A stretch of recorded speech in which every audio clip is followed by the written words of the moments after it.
धनबाद में पहली बार ऐसा स्टील फर्नीचर जो दिखने में भी रॉयल और मजबूती में भी दमदार। Location Nilanchal colony, Saraidhela. यहां मिलता है 18 गेज का 304 ग्रेड स्टील। सिर्फ नाम का नहीं, असली क्वालिटी का दम।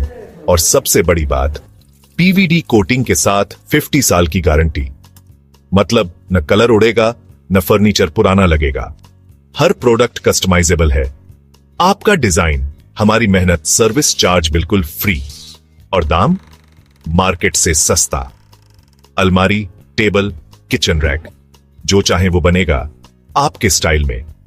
अभी कॉल करें 8789815488 या 9608676782। Chanchala steel furniture, Nilanchal colony, Saraidhela. एक बार आइए, देखिए, फिर कहीं और जाने का मन नहीं करेगा।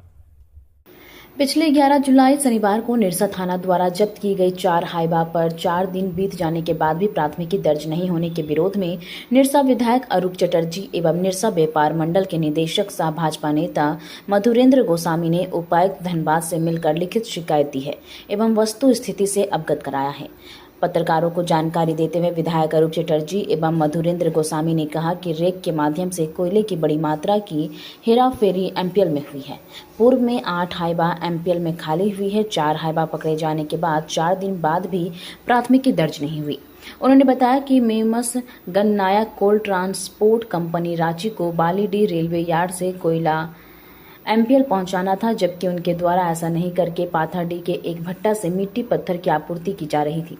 यह राष्ट्रीय संपत्ति की लूट है और इस लूट में एमपीएल के अधिकारियों की मिलीभगत है। उन्होंने उपायुक्त महोदय से पकड़े गए 4 हाइवा पर तत्काल प्राथमिकी दर्ज करने, ट्रांसपोर्टिंग कंपनी को ब्लैकलिस्ट करने और इस पूरे मामले की व्यापक जांच के लिए भारत सरकार के ऊर्जा मंत्रालय को सूचित करने की लिखित शिकायत की है।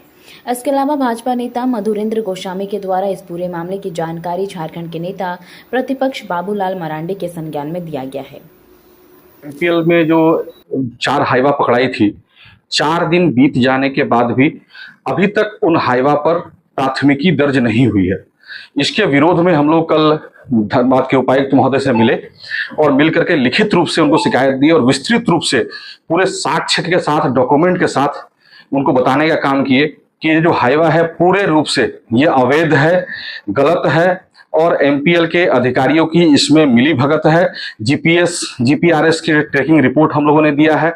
हम लोगों ने जो पूर्व में गाड़ी खाली हुआ है उसका नंबर दिया है और सारे दस्तावेज के साथ में जो डॉक्यूमेंट्स लगा हुआ है उस सारे डॉक्यूमेंट्स के साथ में डीसी महोदय को हम लोगों ने अवगत कराया है कि सर ये मामला पूरी तरह से अवैध है और कुछ बड़े लोग इसमें लगे हुए हैं इस मामला को मैनेज करने के लिए। इसलिए अभी तक 4 दिन बीत जाने के बाद भी प्राथमिकी दर्ज नहीं हुई है। डीसी महोदय ने प्राथमिकी दर्ज करने के लिए सक्षम पदाधिकारियों को तुरंत निर्देश दिया है और इस पूरे मामले की जांच करने के लिए, क्योंकि ये बड़ा मामला है, कोयले से जुड़ा हुआ मामला है, रैक से जुड़ा हुआ मामला है, पावर प्लांट से जुड़ा हुआ मामला है, इसलिए डीसी साहब ने कहा है कि हम ऊर्जा मंत्रालय को इस पूरे मामले की जांच के लिए लिखित रूप से लिखने जा रहे हैं।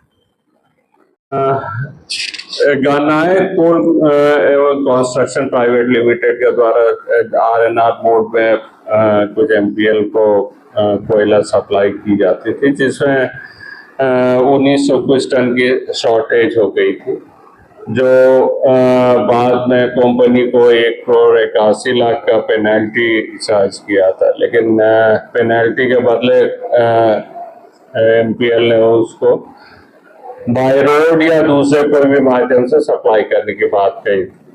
गन्नायक के द्वारा पाथरडी में कोई डिपो से माल लाने की बात आ रही जो एमएनएस ट्रेडिंग के द्वारा उसको बेची गई।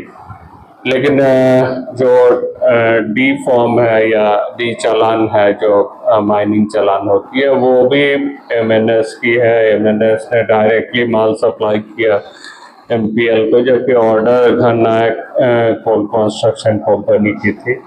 तो ये जो माल आ रही थी इसको यहाँ के कुछ लोकल हमारे हाइवा के मालिकों ने उसको रोका था और उसके बाद उसको थाना में दे दिया गया। थाना में जो माल पकड़ी गई है वो बाकायदे कोयला नहीं, वो भी शक्ल में दिखती है, तो वो कोयला भी नहीं है। तो शॉर्टेज के नाम से ओबी या जो रिजेक्टेड माल है उन तमाम चीज़ों को भरपाई करने की कोशिश की जा रही है। द्वितीय है जो ये कोल इंडिया से नहीं लेके किसी भट्टे से या कोयला चोरी का जो माल है उन तमाम चीज़ों को मिलाकर यहाँ पर खपत करने की कोशिश की जा रही। हम लोगों ने डीसी से मिलकर हमने अपना पत्र भी दिया लेटर हेड में, और तमाम डॉक्यूमेंट्स भी हम लोगों ने दिया। सारे प्रतिनिधि हम लोगों के साथ थे और डीसी से मांग किया जो इससे जांच करके जो भी दोषी है, चाहे उसमें एमपीएल के अधिकारियों की भी जो मिली भगत है, उन तमाम चीज़ों को जांच करके इस पर कार्रवाई करें। हमने एसएसपी साहब से भी मांग किए थे जो इस पर इमीडिएटली एफआईआर हो एवं तमाम जो कंपनी है, चाहे एमएनएस ट्रेडिंग हो, नायक कोल कंस्ट्रक्शन प्राइवेट लिमिटेड हो या माइथन पावर लिमिटेड के तमाम अधिकारियों पर कार्रवाई करना। ऐसा नहीं लग रहा कि काम बदल करके ऐसा लीपापोती हो जाए मामला? नहीं, मामला लीपापोती की पहले दिन से ही कोशिश की जा रही है। हमें पता नहीं क्यों अधिकारी इस पर एफआईआर लॉन्च करके जांच करने में कहीं ना कहीं पीछे हट रहा है, क्योंकि इस मामले में काफी बड़े ओहदे वाले लोगों का या पैसे वाले लोगों की इन्वॉल्वमेंट है। इसलिए कहीं ना कहीं हम समझते जो एफआईआर रजिस्टर नहीं करते इसको लीपापोती करने की बात करें।